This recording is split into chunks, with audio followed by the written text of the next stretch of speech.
돌아오는 주일이 성령 강림 주일이 되겠습니다. 짧은 본문이지만은 1장 1절에서부터 5절까지 읽도록 하겠습니다. 데오빌로여, 내가 먼저 쓴 글에는 무릇 예수께서 행하시며 가르치시기를 시작하심부터 그가 택하신 사도들에게 성령으로 명하시고 승천하신 날까지의 일을 기록하였노라.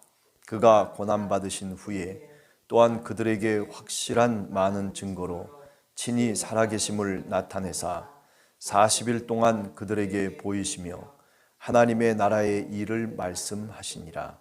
사도와 함께 모이사 그들에게 분부하여 이르시되 예루살렘을 떠나지 말고 내게서 들은 바 아버지께서 약속하신 것을 기다리라.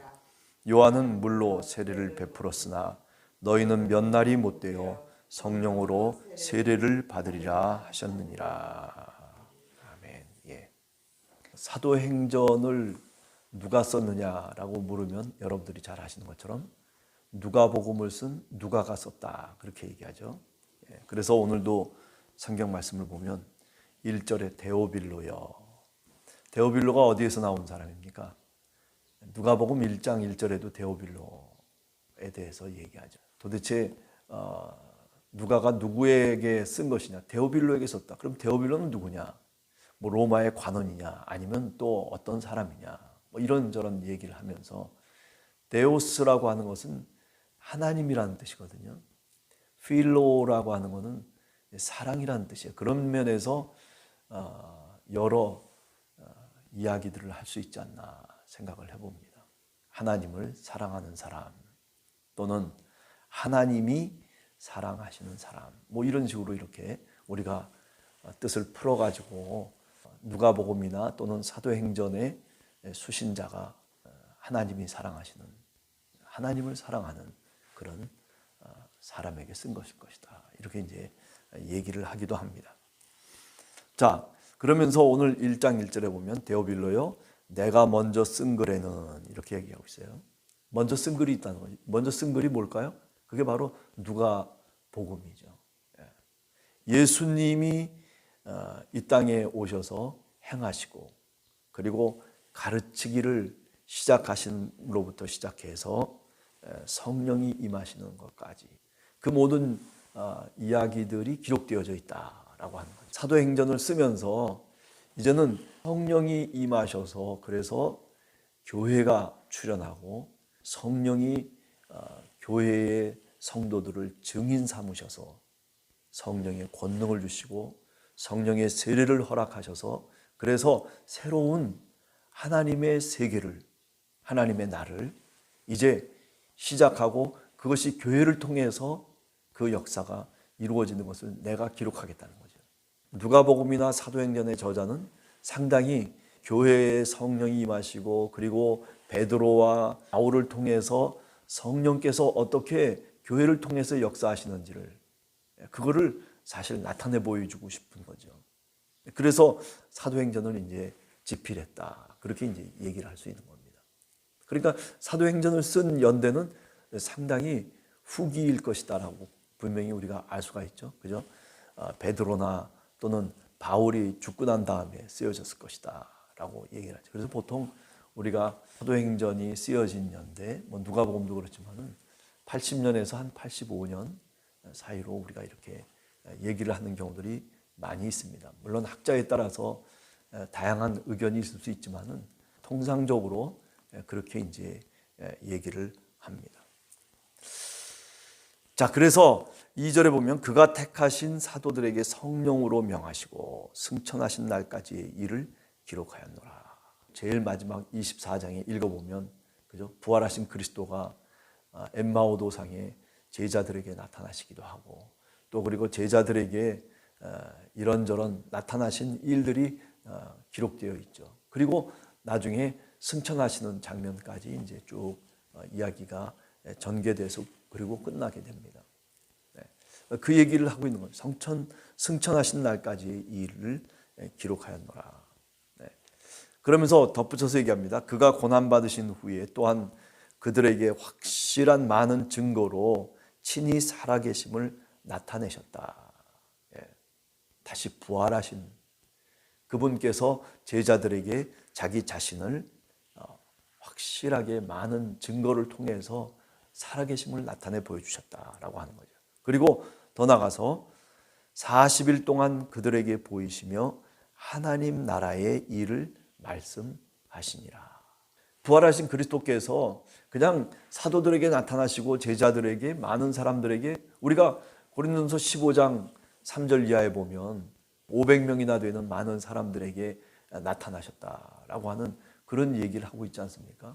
예수님이 뭐 제자들, 12제자들만 만나시고 그리고 끝난 게 아니라 많은 사람들을, 당신을 믿는 많은 사람들에게 자기 자신의 모습을 드러내 보여주셨다라고 하는 거죠. 그래서 고린도전서 15장에 보면 사도 바울이 부활하신 그리스도를 목격한 사람들에 대한 이야기가 쭉 나오죠. 이름도 나오고 게바부터 시작해서 맨 마지막에 만삭되지 못해서 낳은 자 같은 자기 자신, 사도 바울 자신에게도 부활하신 그리스도가 나타나셨다, 그렇게 얘기를 합니다.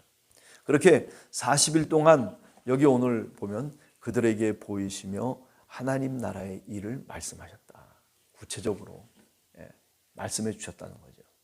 죽었다가 살아났지? 라고 하고만 끝나는 것이 아니라 하나님 나라의 일을 제자들에게 나타나셔서 다시 그들을 설득하고 그들에게 말씀해 주셨다라고 하는 거죠. 아마 그렇기 때문에 성령이 임하시고 난 다음부터 그들이 정말 죽기 살기로 주님의 복음을 전하고 또 성령의 폭발적인 역사가 일어날 수 있었던 것은 그저 단순하게 야 죽었다가 살아났어 라고 하는 그 사건으로만 끝나는 것이 아니라 그 사건의 의미라든지 그 사건이 하나님 나라의 일과 어떤 연관이 있는 것인지 구약을 통해서 또는 부활의 놀라운 소식을 통해서 그들로 하여금 깨닫게 하시고 그들로 하여금 믿게 하시고 그들이 말할 수 있도록 증언할 수 있도록.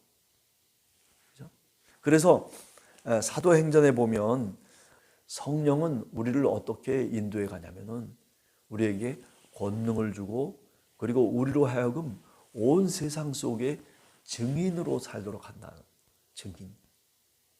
이제는 제자로서 사는 것이 아니라 무슨 사도로서 사는 것이 아니라 성령께서 임하시고 난 다음부터는 증인의 삶. 내가 증인이라는 거죠. 내가 봤다는 거예요. 내가 목격했다는 거예요. 부활하신 그리스도가 이렇게 말씀하시고 부활하신 그리스도가 나타나셔서 우리들에게 이런 말씀을 해줬다. 그게 다 모든 게 뭐냐면 하나님 나라의 일을 얘기하고 있는 거죠. 그렇습니다. 4절에 보면 사도와 함께 모이셨다.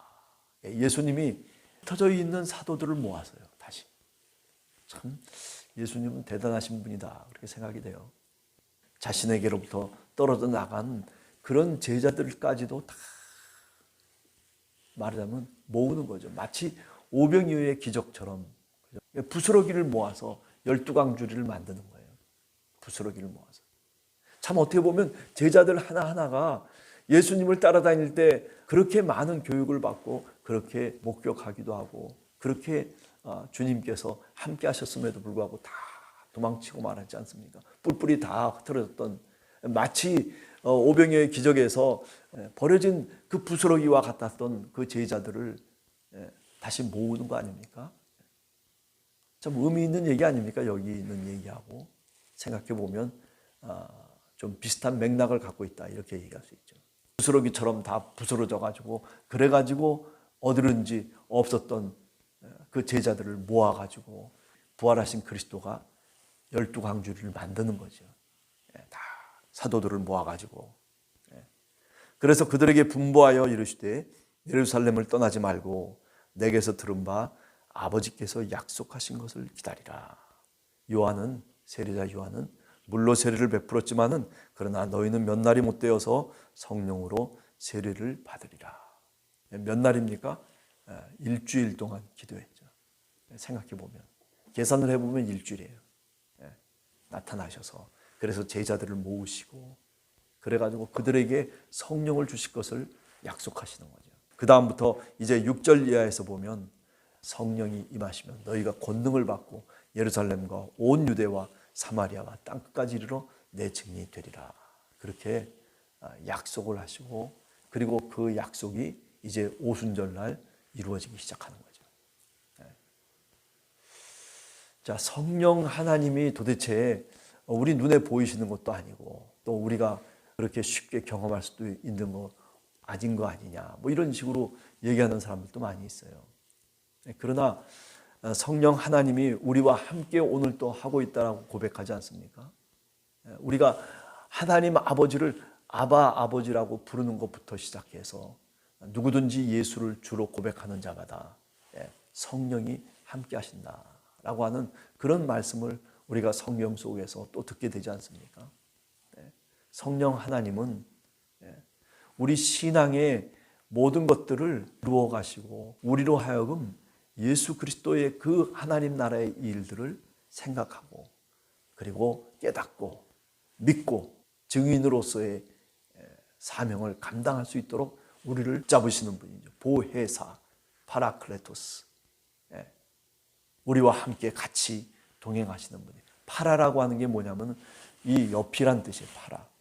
클레토스라고 하는 건 뭐냐면 부른다, 부름받았다. 그러니까 불렀다라고 하는 거. 우리를 당신의 옆으로 부르셔서 그래서 예수 그리스도와 함께 같이 살아갈 수 있도록 하시는 분이 바로 누구냐면 성령 하나님, 우리의 보혜사이신 파라클레토스이신 성령님이시다. 이렇게 이제 얘기를 할 수 있는 거죠. 진리는 어디에 있습니까? 바로 성령 하나님, 보혜사가 뭐라고 주님께서 말씀하시면 바로 진리의 영을 너희에게 보내실 것이다. 그렇게 얘기하지 않습니까? 진리의 영, 성령 하나님. 우리로 하여금 무엇이 옳은지 무엇이 그른지 죄에 대해서 깨닫게 하시고 의가 도대체 뭔지에 대해서 깨닫게 하시고 그리고 마지막 종말의 심판이 어떻게 될 것인지에 대해서 우리들로 하여금 알게 하시는 그 진리의 영, 바로 그분이 성령 하나님이시고 오순절날 우리들에게 임하셔서 오늘 또 우리가 스스로 죄인이라고 얘기합니다. 예수 그리스도를 믿으면 스스로 죄인이라고 얘기해요. 아니 누가 뭐라고 하지 않았는데도 불구하고 나는 주님 앞에 무릎을 꿇고 내가 죄인입니다. 눈물을 펑펑 흘리며 하나님 앞에 손을 들고 세리처럼 그죠? 주님 앞에 나오는 그런 경험, 그런 영적인 경험이라고 하는 것이 그게 바로 뭐냐면은 성령의 역사하심이에요. 많은 사람들은 자기 스스로를 죄인이라고 생각하지 않아. 나도 뭐 양심껏 살았다라고 생각하는 거죠. 내가 무슨 뭐 죽을 죄를 졌냐? 뭐 나 법 잘 지키면서 살아온 사람인데 누구보다도 저 사람보다도 더 내가 의로운 삶을 살았다. 그런데 예수 그리스도를 믿게 되면 주님의 십자가를 보기 시작하면 예수 그리스도를 만나기 시작하면 성령의 세례를 받으면 어떻게 됩니까? 나는 죄인입니다. 그래서 누구보다 더 내가 의롭다, 내가 뭐 너보다 잘났다 이런 얘기를 할 수가 없는 거죠.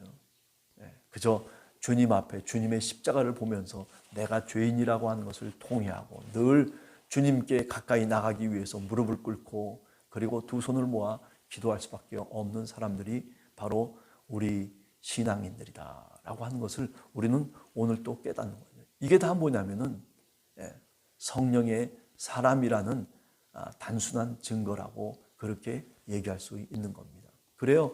우리는 어떤 때는 그런 확신과 믿음이 흔들릴 때가 있죠. 그럼에도 불구하고 오늘 또 주님의 전에 나와서 오늘 또 약한 우리 자신들이 흔들리는 우리들이지만은 그러나 주님께 기도하고 다시 일어서는 그 모습 속에서 성령의 능력이 우리들에게 함께 하신다. 그렇게 말씀드릴 수 있습니다.